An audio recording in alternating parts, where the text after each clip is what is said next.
안녕하세요. 보안을 읽어주는 영 시큐리티 리더 시리입니다. 이번 시간에는 보안의 직업에 대해서 분류해 보려고 합니다. 그래서 보안에 어떤 직업들이 있고 여러분들이 만약에 일하게 된다면 어떤 일을 할 수 있는지에 대해서 좀 정리해 드리고 알려드리려고 합니다. 그러면 이제 보안의 직업에 대해서 분류해 보도록 하겠습니다. 보안의 직무 영역은 매우 다양합니다. 그러다 보니까 모든 서비스가 생겼을 때 가장 먼저 고려해야 될 부분이기도 하고요. 예를 들어 클라우드가 생겼으면 클라우드 보안, 인공지능이 생기면 인공지능 보안, 핀테크가 생겼을 때는 핀테크의 보안이라고 할 만큼 모든 서비스의 보안을 추가하면 그 서비스의 보안입니다. 그만큼 다양한 분야에서 보안 전문가가 필요하고 근무하고 있습니다.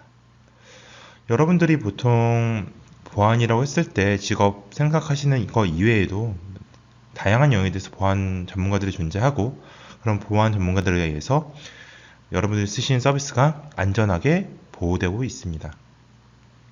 이러한 전문가들을 보통 저희가 어떻게 부르냐면 스페셜리스트, 아니면 컨설턴트, 디자이너, 오퍼레이터, 데벨로퍼, 매니저, 엔지니어. 그래서 이렇게 다양하게 영역으로 분류해서 부르고요. 직업의 분류에서는 그 영역 보통 저희가 금융, 제조, 서비스, 유통 막 얘기했는데 이런 서비스를 제공하는 영역보다는 주요 스킬셋, 어떤 기술을 갖고 있느냐에 따라서 직업을 분류해 보려고 합니다. 예, 첫 번째로 만나볼 직업은 인시던트 핸들링 스페셜리스트입니다. 침해 사고 대응을 하는 전문가들이죠. 보통 취약 전문석 전문가, 침해 사고 대응 전문가, 모이킹 전문가들과 같이 보안 분야에 대해서 가장 관심도가 많이 있으며 많이 알려진 직업이에요. 여러분들이 보통 알려진 해커라고 하는 집단들하고도 많이 비슷합니다. 그래서 보통 사고들이 많이 나시잖아요. 보안 기업들. 여러분들이 아시는 것보다 많이 날 거예요. 왜 많이 나냐? 해커들은 사람이고 보통 인원이 적으니까 많이 공격이 줄어들지 않았나요? 라고 물어보시는 분도 있는데 해커들이 보통 비록 사람이지만 그분들이 직접 바로 공격하는 게 아니고 프로그램들을 만듭니다. 그래서 해킹 프로그램들 만들어서 봇 같은 프로그램들로 여러 군데가 찍어가면서 실제로 문제가 있는지 아니면 없는지에 대해서 판단하고 그 중에 제일 약한 곳을 공격합니다. 그래서 실제 공격한 다음에 그에 대한 정보를 빼내기 때문에 그냥 가만히만 있어도 웹사이트만 열어놓더라도 공격이 들어오게 돼요. 그러다가 내가 방비를 아무것도 안 하고 방어력도 없다. 그러면 해커에 딱 보기 좋은 타겟이 되게 됩니다. 그래서 그런 사고들이 일어났을 때 어떻게 해야 되냐? 바로 이런 침해 사고 대응 전문가들이 나서게 됩니다. 정보 자산에 대해서 실제 해킹, 바이러스 같이 여러 가지 문제가 생겼을 때 빠르게 분석하고 차단하면서 보안 위협을 대응하는 전문가분들이죠. 상세 유형으로 또 취약점 분석 전문가도 있습니다. 그리고 모의해킹 전문가도 있고요. 이런 취약점 분석 전문가와 모의해킹 전문가가 뭐가 다르고 같냐? 해커의 마인드로 한다는 점 같습니다. 근데 차이점으로 얘기하게 되면은 취약점 분석 전문가는 한 가지 그 항목에 대해서보다는 전체 항목에 대해서 A, B, C 항목에 대해서 맞아 이거는 취약하지 않아 이것도 취약하지 않아 이건 취약하네 라고 체크를 해주는 분들이 많아요. 그러다 보니까 보통 체크리스트를 가지고 이게 맞나 틀리나를 확인하신 분들이 많습니다. 그래서 상대적으로 모이킹에 비해서는 연차가 적으신 분들이 많이 하고 있습니다. 그래서 실제 정보 자산에 피해를 끼칠 수 있는 보안 위협을 확인하고 그에 따른 보안 위협의 정도와 규모를 평가해서 실제 이거를 좀 감소시킬 수 있는 방안도 같이 도출하는 전문가들이죠. 그래서 보통 여러분들이 알고 있는 기업들이 받아야 될 의무 대상자는 대부분 취약점 분석입니다. 그럼 모이킹 뭐가 달라요? 라고 했을 때 모이킹은 이런 취약점 분석과 같이 전체 체크리스트를 볼 정도로 넓지는 않습니다. 그렇지만 다양한 해킹 도구와 기법을 이용해서 실제로 이게 시스템에 침투를 가능합니까? 라고 진단하는 전문가죠.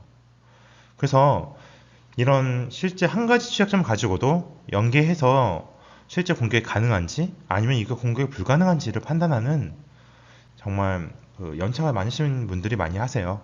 그래서 그런 해킹에서 어택트리라고 하죠. 공격을 여러 가지 연결하다 보면 실제 가능한 공격을 산출하는 방식, 그런 부분도 많이 하고 있습니다.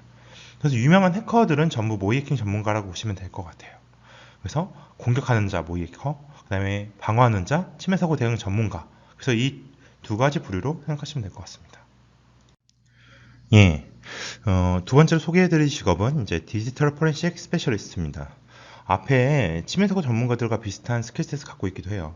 왜 그러냐면 치매 사고 대응할 때조차도 이런 디지털 포렌식 기술들을 이용해서 증거를 수집하고 어떤 사고가 일어났는지를 역추적해야 되기 때문에 그런 부분에서 비슷한 스킬셋을 갖고 있습니다. 그렇지만 이런 디지털 포렌식 스페셜리스트 같은 경우에는 실제적인 포렌식을 하는 전문가들로 말합니다.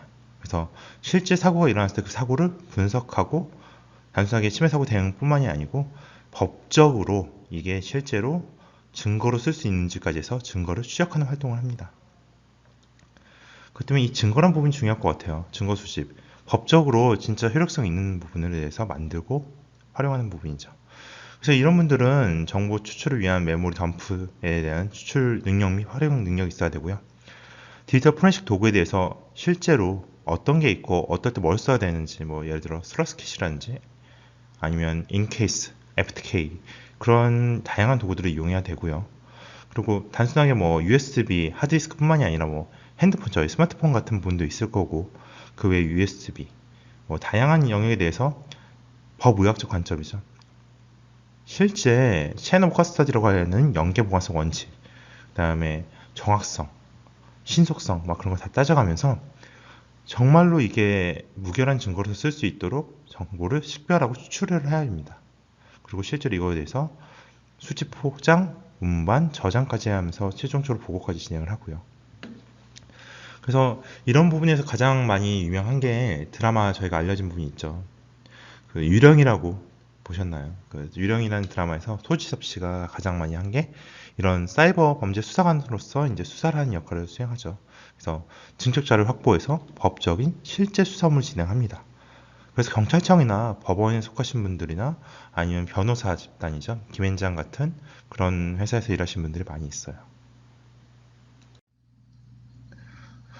세 번째는 이제 머시스 코드 아날리스트 스페셜리스트로 이제 악성 코드를 실제 분석하시는 전문가입니다. 어떤 회사가 있을까요? 보통 많이 알려진 분들이 그 V3 백신을 연구하는 알랩 아니면 뭐 이스토프트 그다음에 뭐 하우리 그런 회사들이 있을 것 같아요. 그래서 실제 악성 코드를 분석을 해서 그에 대한 종류와 특징을 만들어냅니다.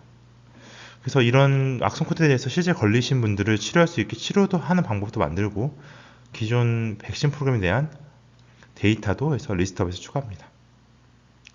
이런 악성 코드 분석되는 결과를 사용자에게 직접 알리고 배포함에 따라서 사용자에게 실제로 해킹 공격을 당했지만 빠르게 분석할 수 있게 도와주는 거죠.